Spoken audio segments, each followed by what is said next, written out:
quand la tristesse arrive, je sais tu es là, toujours près de moi.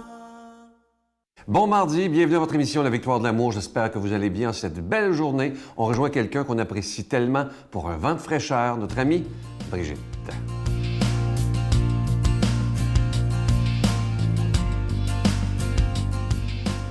Bon matin tout le monde, on continue avec Jésus et les femmes. Ce matin, je vais vous parler des veuves. On va en voir une couple dans les semaines qui vont suivre. Jésus affectionne particulièrement les veuves, les vieilles veuves, tu sais, là. Et il parle dans Marc, chapitre 12, versets 38 à 44. Il est assis dans le temple, là, il a enseigné, il rentre dans le temple, il est assis là avec ses disciples, et puis il regarde tous les scribes et les pharisiens qui vont mettre des offrandes dans le tronc. Et puis ils sont tous là, c'est bien décrit dans Marc, ils sont là avec leurs parures, hein, les scribes, et puis ils donnent beaucoup d'argent.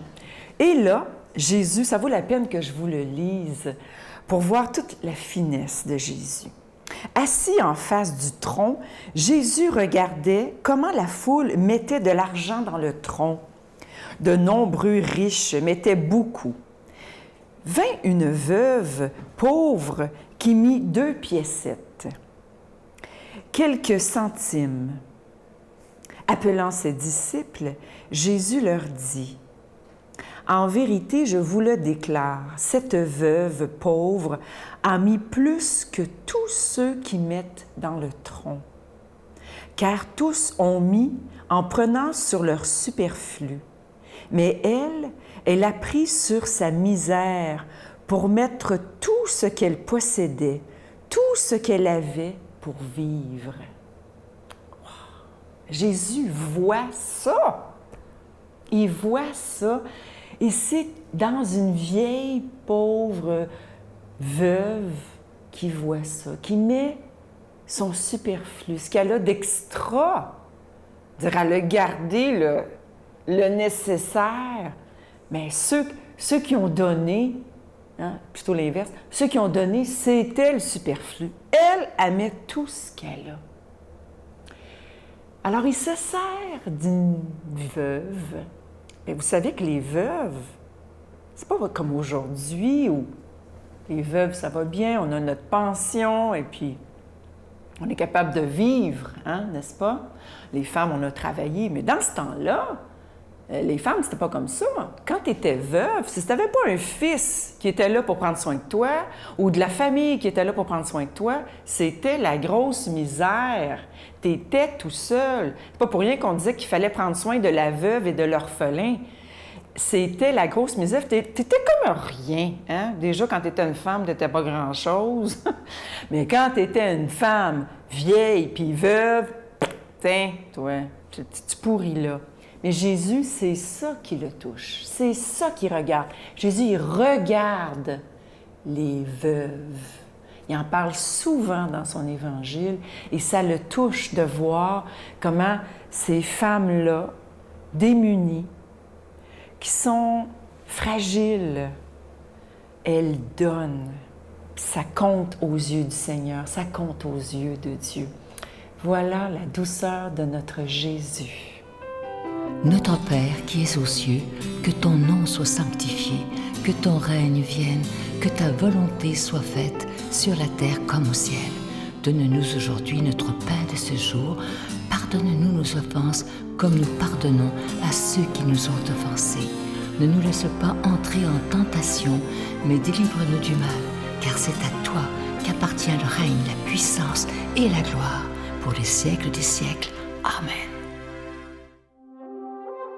Dans le cadre des festivités du 25e anniversaire de la Victoire de l'amour, nous vous invitons à un pèlerinage inoubliable en France, en compagnie du père Michel-Marie, Brigitte Bédard, Miguel Padilla et la participation occasionnelle de Sylvain Charon. Nous visiterons Lourdes, Saint-Malo, Mont-Saint-Michel, Lisieux et Paris. Nous assisterons au spectacle musical Bernadette de Lourdes qui attire les foules du monde entier. Célébration eucharistique avec le père Michel-Marie du 15 au 26 septembre 2020. Information 1-877-277-4412.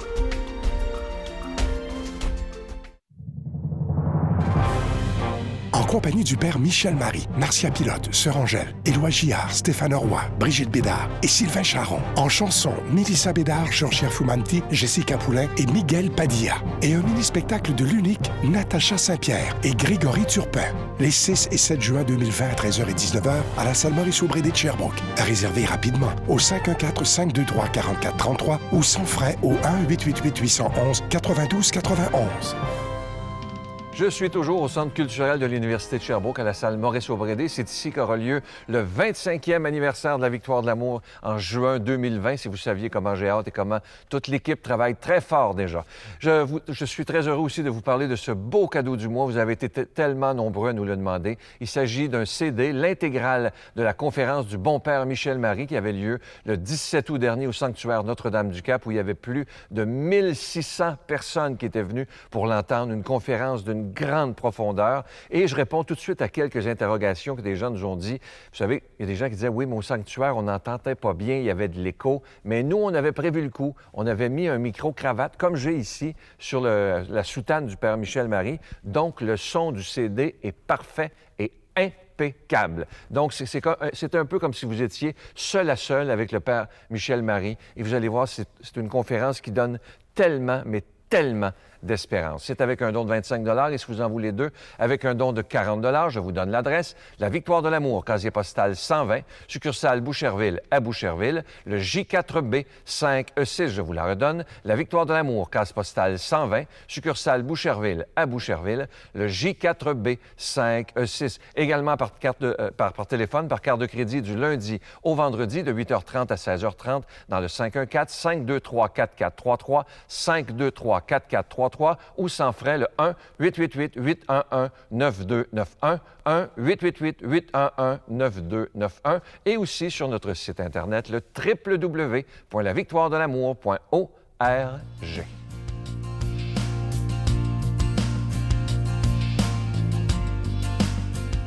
Mon Dieu, donnez-moi la sérénité d'accepter les choses que je ne peux changer, le courage de changer les choses que je peux et la sagesse d'en connaître la différence. Amen. La proclamation de la parole aujourd'hui est faite par quelqu'un qu'on apprécie beaucoup, notre ami l'abbé Donald Thompson.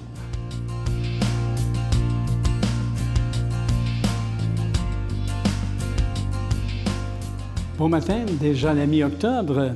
Écoutez bien, aujourd'hui, la parole de Dieu qui nous est proposée dans la liturgie catholique, c'est dans Saint-Luc, au chapitre 11, versets 37 à 41.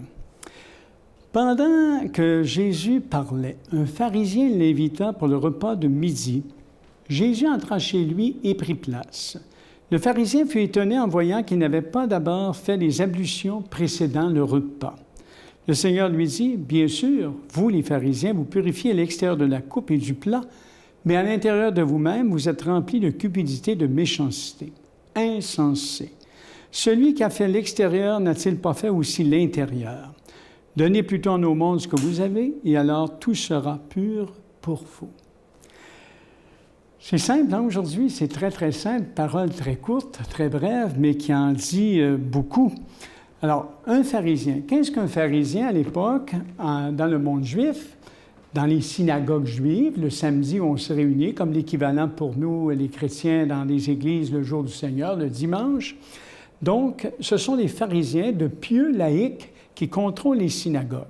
Donc, les pharisiens connaissent très bien l'Écriture sainte, ce qu'on appelle, nous, aujourd'hui, dans la Bible, l'Ancien Testament, les prophètes, les psaumes, etc. Donc, ils donnent la parole aux communautés qui se rassemblent pour les instruire sur, entre autres, la loi de Moïse. Comme je dis souvent, dans la loi de Moïse, il y avait 613 commandements. Imaginez, Jésus lui a résumé ça en un seul, aime ton Dieu, aime ton prochain comme toi-même. De deux, il en a fait un. Alors ici, ce qu'on dit, c'est que le pharisien l'invite pour le repas. Là, il entre, Jésus y va, prend place. Et là, vous voyez, ici, il est étonné parce que, le pharisien est étonné parce qu'il n'a pas fait les ablutions précédant le repas. Alors, Jésus n'a pas, comme on dirait aujourd'hui en langage populaire, c'est pas laver les mains avant d'entrer à la table. On dit ça, lave-toi les mains avant d'aller à la table. Ce n'est pas ce qu'il a fait. Alors, dans le monde pharisaïque, les gestes extérieurs, les rites extérieurs sont très, très importants. Il faut que tu fasses ça, sinon tu es un impur, si tu ne fais pas ça, bon. Jésus, c'est pas ça qui le préoccupe, hein? Pas du tout, pas du tout. Et là, il lui dit, bien sûr, vous autres, vous purifiez l'extérieur de la coupe et du plat, mais à l'intérieur, vous êtes remplis de cupidité et de méchanceté. Hein? Voyez-vous? Alors, celui qui a fait l'extérieur n'a-t-il pas fait aussi l'intérieur? Souvent, on est pris dans des carcans. Hein? Et sur le plan religieux, c'est toujours délicat de se voir pris dans des formes de carcans. Moi, je connais des gens j'appellerais des fois, sont très pieux. Des fois, j'oserais dire de la pieuserie, hein, qui vont s'en tenir à des détails qui ne sont pas importants et qui ne voient plus les personnes qui sont devant eux. Ils ne voient pas la situation.